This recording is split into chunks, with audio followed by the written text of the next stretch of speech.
Now you know it very well. There are two types of transactions. Number one, cash, and number two, non-cash. Cash transactions are recorded in the cash book and non-cash transactions are recorded in the 7 subsidiary books: purchases book, purchases returns book, sales returns book, BR book, BP book, or general proper. And one thing more, because in future, if you maintain the accounting of your firm or any other firm, you will be using software, computer software. But all this computerized accounting is based upon these principles. If you don't know the principles of these accountings, you won't be able to operate the software successfully. So what we are trying to teach you the manual accounting. We are assuming that you'll be doing the accounting for your firm or for some another firms manually. And you know the accounting cycle: transactions, subsidiary books, ledger posting, then trial balance, then final accounts. When I say ledger posting, it means on the basis of subsidiary books, you will have to open different ledgers which are involved in the subsidiary books.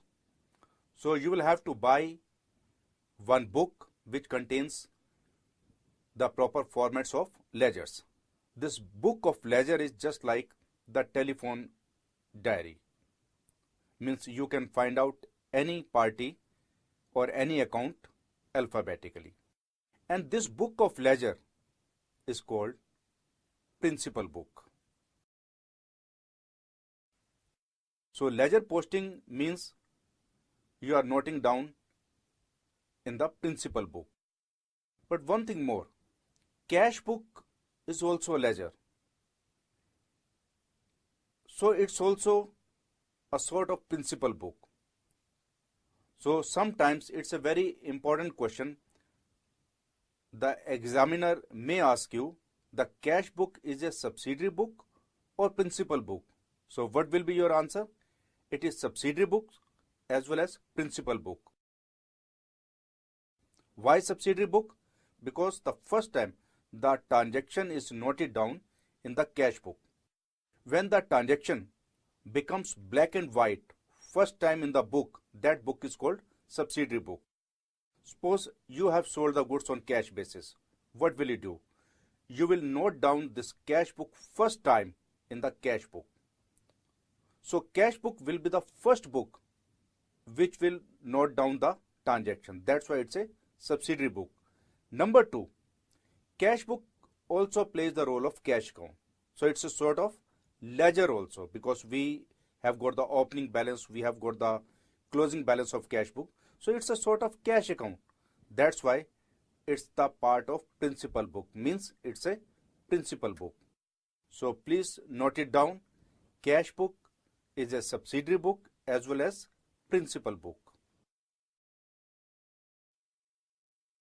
One thing more to remind you, when we say A starts business with cash rupees 5,000, it means the firm has received cash of rupees 5,000 from the owner. If we think from the point of view of firm, the firm has received money. If we think from the point of view of A, I mean to say the owner or proprietor of the firm, the money has gone. No, we always think from the point of view of firm, because the firm is a different person and the owner is a different person.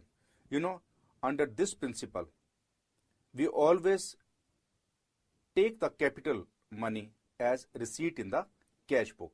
And this principle is called separate entity concept. Means firm is a different person, owner is a different person. And all the accounting is done from the point of view of firm.